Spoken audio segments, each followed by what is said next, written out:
శ్రోతలారా, ప్రభువైన యేసుక్రీస్తు నామమున మీకు శుభములు. TWT తెలుగు జీవజలము కార్యక్రమానికి మిమ్మును ప్రేమపూర్వకముగా ఆహ్వానిస్తున్నాము. రండి, పరిశుద్ధ దేవుని వాక్యాన్ని ధ్యానం చేద్దాం.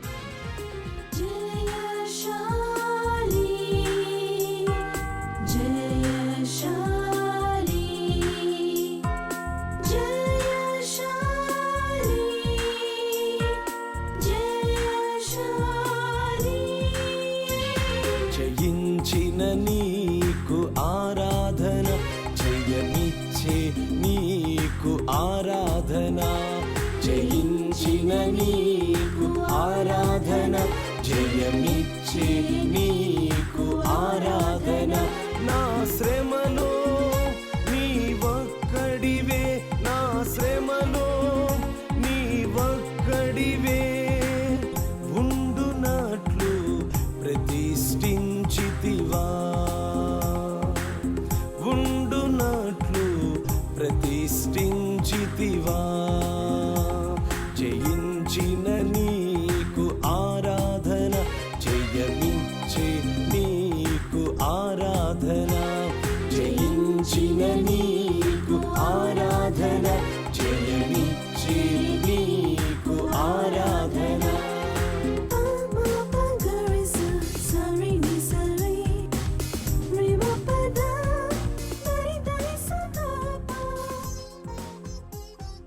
ప్రియ శ్రోతలు, ప్రభు అయిన యేసుక్రీస్తు నామమున మీకందరికీ శుభములు. ఈ దినాన మనం ధ్యానించబోయే అంశము గలిలయ ప్రాంతం.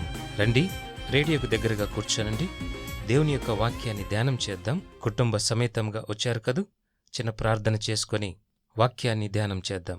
కృపగల తండ్రి, ప్రేమామయుడా, ఈ లోకంలో నీలాంటి మంచివారు ఎవరు లేరు. మా జీవితాలలో, కుటుంబాలలో చాలిన దేవుడు అయినందుకు స్తుతిస్తూ ఉన్నాం. వాక్యములో నెమ్మది, ఆదరణ, సంతోషము, స్వస్థత ఉన్నదని అనేకమైన వర్తమానాల ద్వారా ఎన్నో సత్యాలు, జీవిత పరమార్థాన్ని తెలుసుకుంటూ ఆధ్యాత్మికంగా బలపడుతూ ఉన్నాం. ఈ దిన పాఠముతో మీరు మాతో సూటిగా మాట్లాడమని, మాకు కావలసిన ఆదరణ, ఆశీర్వాదం దయచేయుదురని మీ ప్రియ కుమారుడైన యేసుక్రీస్తు అతి శ్రేష్టమైన నామమున ప్రార్థన చేస్తున్నాం పరలోకపు తండ్రి. ఆమెన్.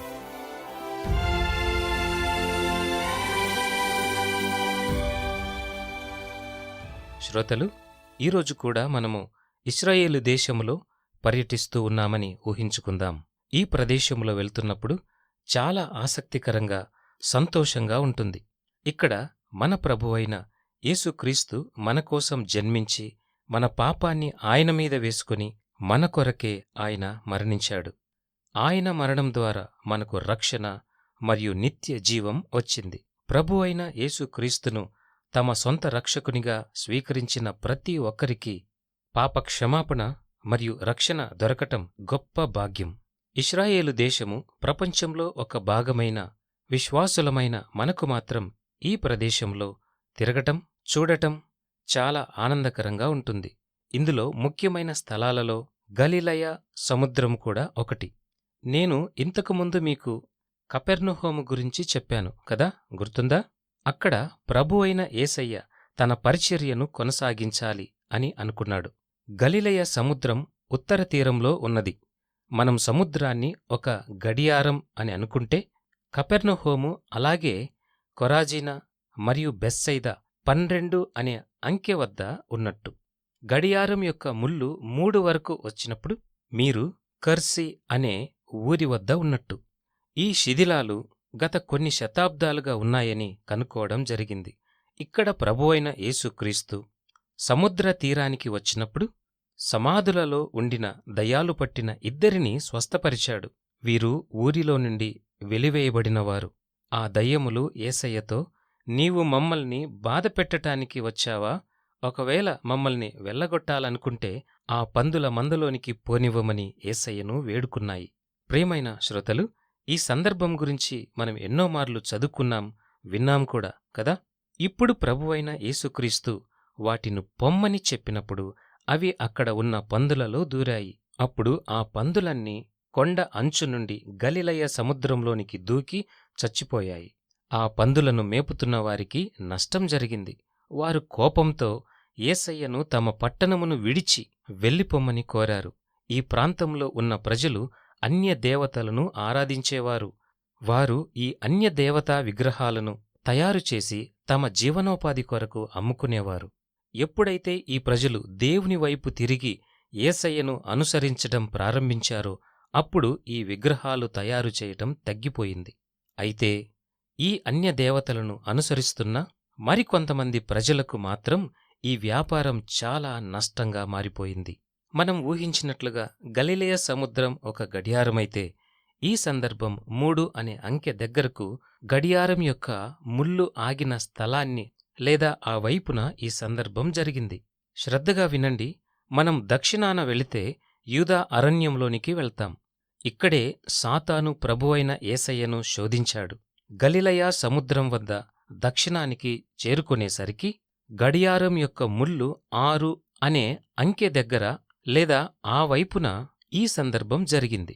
ఈ సముద్రం చాలా ప్రసిద్ధి చెందినది మరియు అందమైనదే, కాని ఇది పెద్ద సముద్రమేమి కాదు. కేవలం 3.5 మైళ్ళ వెడల్పు మరియు ఉత్తరం నుండి దక్షిణానికి సుమారు 12.5 మైళ్ళ పొడవు మాత్రమే ఉంటుంది. మనం నిలబడి అవతల వైపును చాలా స్పష్టంగా చూడొచ్చు. గడియారం అనేటువంటి ఒక చిత్రంలో 6 గంటల వద్ద జోర్డాన్ నది గలిలయ సముద్రం వద్ద నుండి బయలుదేరి మృత సముద్రంలో కలుస్తుంది.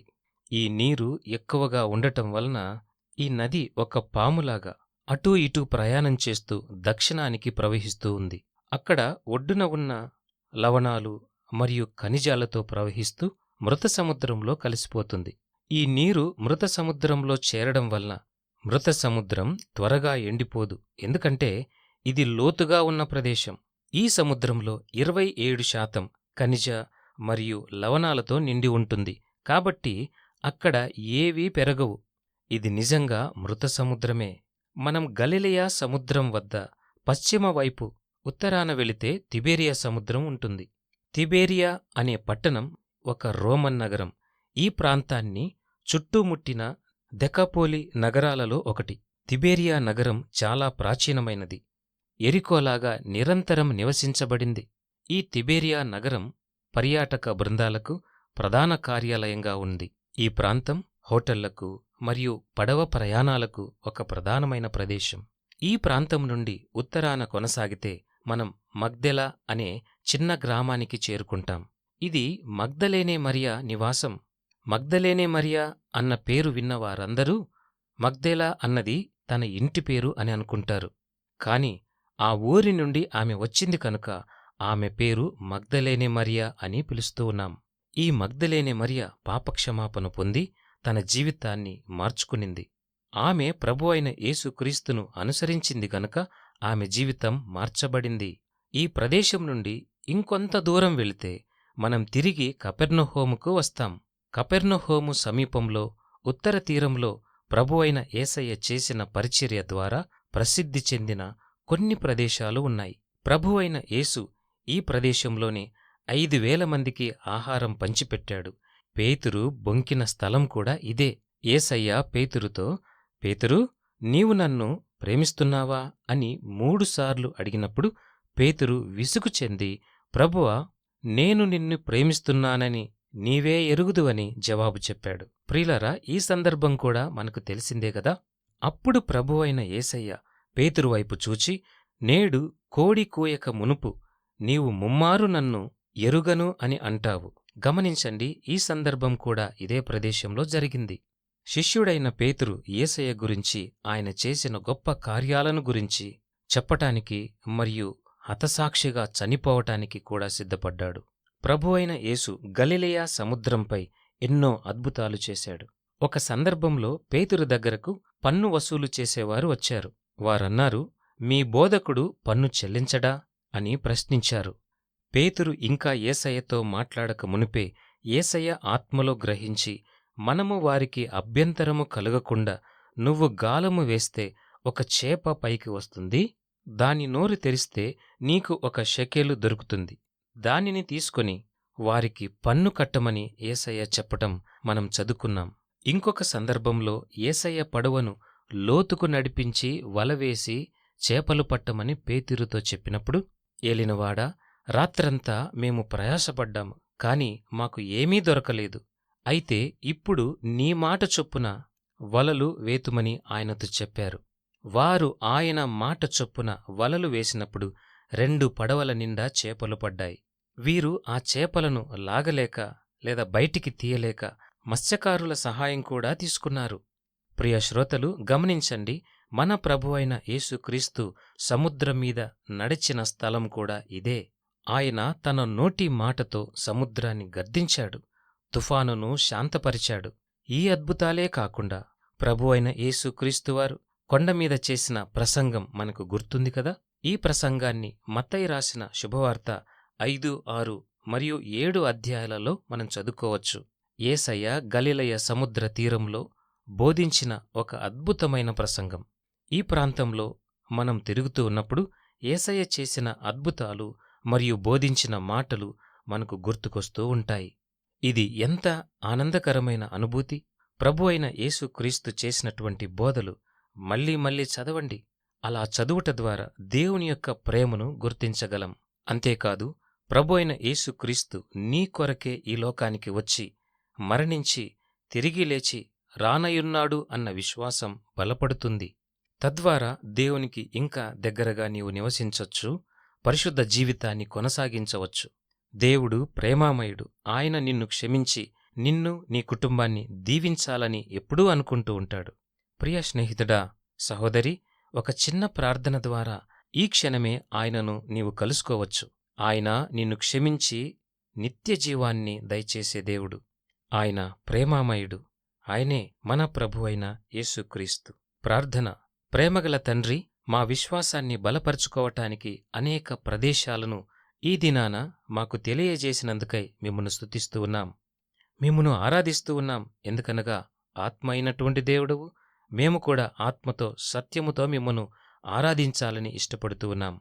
కృపగల తండ్రి, ఈ వాక్యాన్ని వింటున్న మా ప్రియులలో ఎవరైనా పాపక్షమాపణ కొరకై పశ్చాత్తాప హృదయముతో మీ సన్నిధానంలో ప్రార్థన చేసినట్లయితే దయచేసి వారి ప్రార్థనను మీరు ఆలకించమని ప్రార్థిస్తూ ఉన్నాను. వారి జీవితాలలో తిరిగి సంతోషాన్ని, నెమ్మదిని, ఆదరణను దయచేయమని, వారికి మంచి చదువులు, ఉద్యోగాలు, కుటుంబ జీవితాన్ని దయచేయమని, వారిని, వారి పిల్లలను మీరు దీవించమని మీ ప్రియకుమారుడైన మా ప్రభువును రక్షకుడైన యేసుక్రీస్తు అతి శ్రేష్టమైన నామమున ప్రార్థిస్తూ ఉన్నాము మా పరలోకపు తండ్రి. ఆమెన్. పాపజ్ఞప్తి ఇక రాని రక్తముతో నన్ను కడిగి రూపాంతర దిద్దుబాటు నాలో కలుగ చేసి,